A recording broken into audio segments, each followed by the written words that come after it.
It was built stone by stone in the punishing extremes of the American Southwest. It gathers the water that transformed a desert into a lush place to live. Over the past century, Arizona's Salt River Valley has grown from a small farming community into the country's fifth largest metropolis, a venture that started with a handful of farmers. What they found here was a good climate by and large, and good soil, and then kind of an itinerant water situation.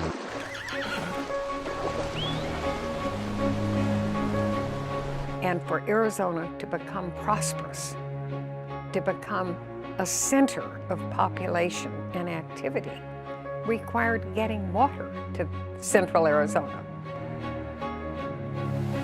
Their vision was to provide abundant water to an arid land, a structure of unprecedented size and scope, unlike any reclamation project ever attempted in the United States.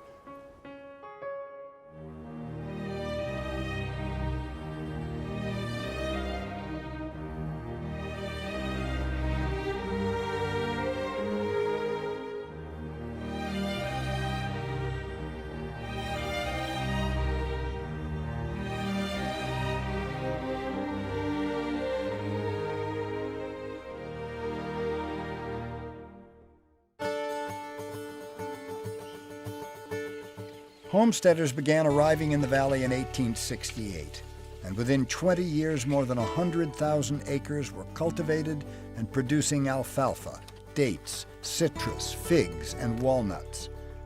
Yet every farmer worried about getting his fair share of water. So some had a dependable supply, others didn't, and in many times there was contention on whose water it was and whose water it wasn't. At the turn of the 20th century, Arizona farmers battled to control an erratic river. They faced blistering heat, torrential floods, and punishing drought. To prosper in such harsh conditions required ingenuity and fortitude. Arizona settlers needed to create a reliable water supply, but it wouldn't be easy. They had to establish clear water rights, consolidate a disjointed canal system, and raise the capital to build an enormous storage dam. Fortunately for the residents of the Salt River Valley, budding ideals in Washington were about to dovetail with the needs of a small farming community in the far-off West. One of Theodore Roosevelt's first tasks as president was to sign the Newlands Reclamation Act into law. But before the government would commit to financing and building the dam, the Reclamation Service needed to be guaranteed repayment. In an unprecedented act, the settlers set aside their differences, and every farmer, rancher, and businessman pledged their personal land as collateral to the government. The willingness of these people to put up their lands for security was an act of faith, so to speak, and was a burden for many, but a burden they were willing to take because they knew it was the only way they could secure their future. To negotiate with the federal government as one entity, landowners formed the Salt River Valley Water Users Association and elected Benjamin Fowler president. In 1903, the association filed its Articles of Incorporation, written by Judge Kibbe. The Articles of Incorporation introduced electricity in the association's mission, laying the foundation to supply Valley residents with two essentials of modern life: water and power. But the president, the fledgling Reclamation Service, and the people of the Salt River Valley likely had no idea what serious work it would be to build a dam that could hold back the volatile Salt River.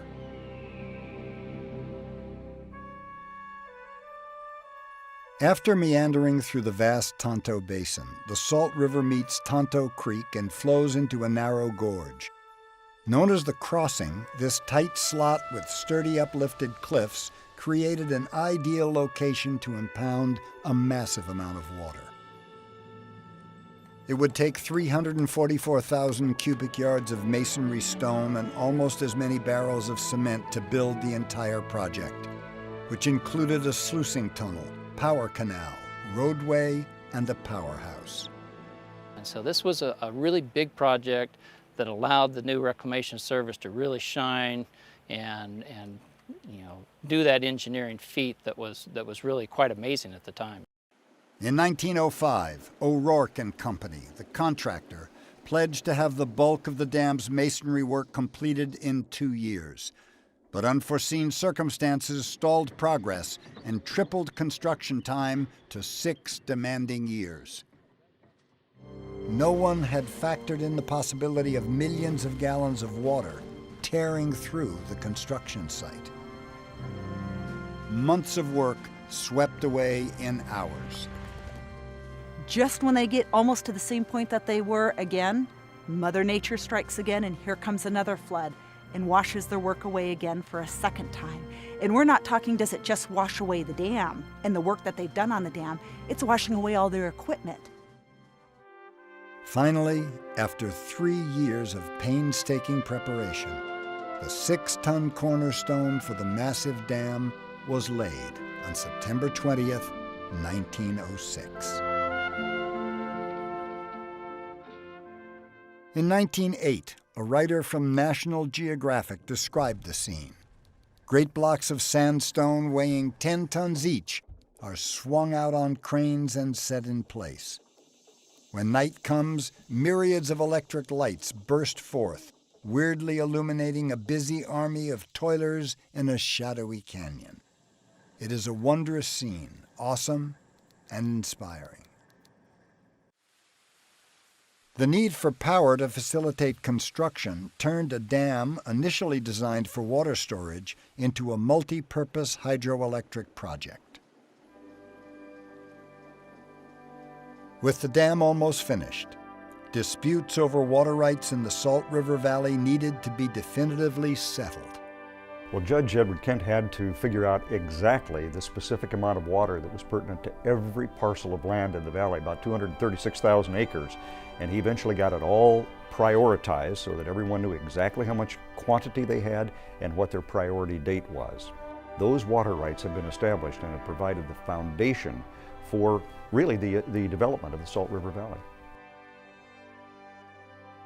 The last stone was laid on February 5th, 1911. On March 18th, Theodore Roosevelt himself made the dusty journey over the Apache Trail to dedicate the dam that bears his name, a flagship for reclamation in the West. And at 5:48 in the evening, he pressed the button. Water was released from Roosevelt Dam, and the dedication was complete. The paper in town reported, a mighty roar of water rushed through the canyon, and the dedication of the greatest storage dam and reservoir on Earth was an accomplished fact. Finally, after some 40 years of need and 8 long years of battling the elements, the dam stood proudly between the canyon walls. 280 feet high, 184 feet thick at the bottom, and 16 feet wide at the top, this elegant crescent of stone began to fulfill its promise, to impound the waters that would bring life and opportunity to the valley below.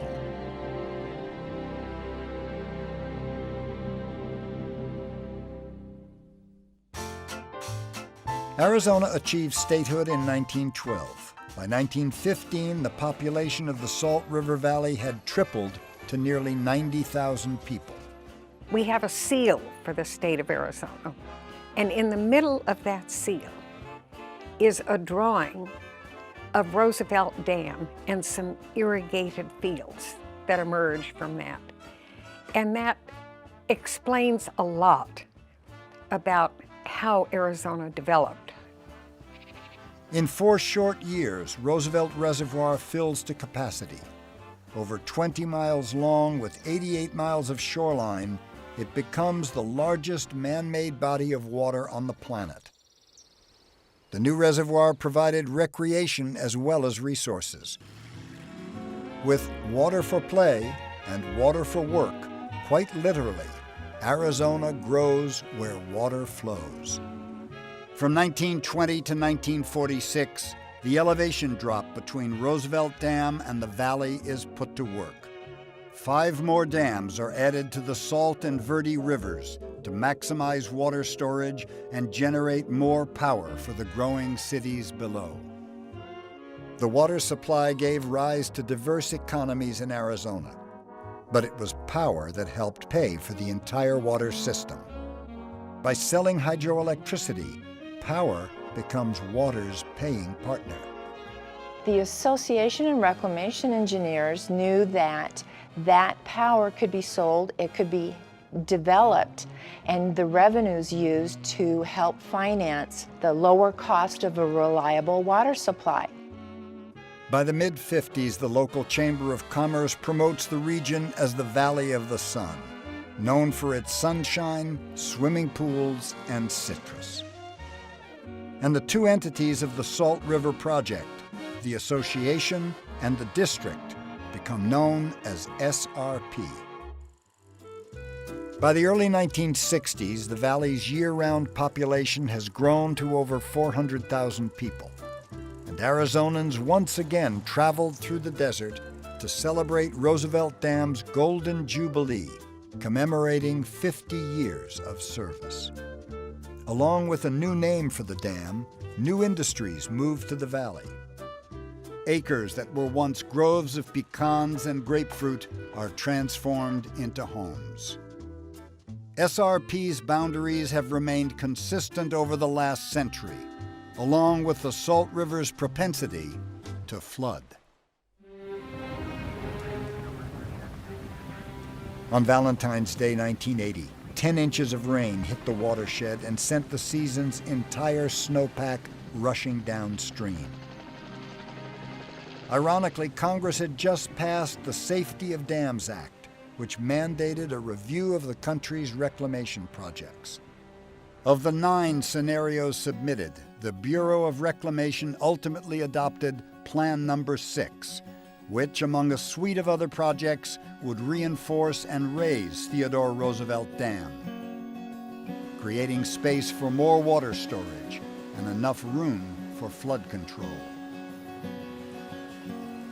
450,000 cubic yards of concrete and 849 miles of steel reinforcements raised Theodore Roosevelt Dam to a towering 357 feet. The old Roosevelt is still at the very heart of Theodore Roosevelt Dam today, and at the core, the very heart, it's still what it was. With the implementation of Plan 6, Theodore Roosevelt Reservoir swells to 128 miles of shoreline and remains a crucial component to central Arizona's water supply, a supply augmented by groundwater and Colorado River water from the Central Arizona Project. For over 100 years, Salt River Project has worked with city, state, and federal partners to create a dependable water supply for millions of residents in the greater Phoenix metropolitan area. As the Salt River Project, we're really the manager or the steward of this resource, but it's really the end users, the landowners, it's their water supply. And it has given Arizonans quality of life in terms of water and electricity, but also a quality of life in the economic development of their lives.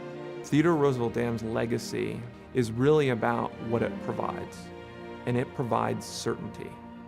It enables me not to worry when I turn on my faucet when I want to brush my teeth, or when I turn on the faucet to give my daughter a bath.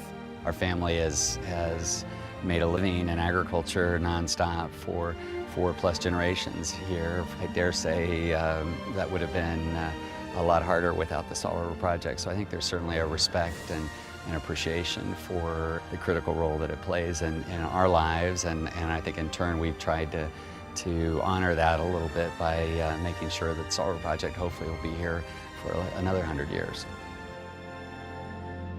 Deep in the western frontier, an epic engineering feat was accomplished in the harshest terrain.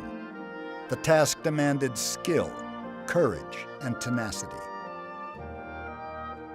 What remains is an elegant monument that quietly performs its job each moment of every day.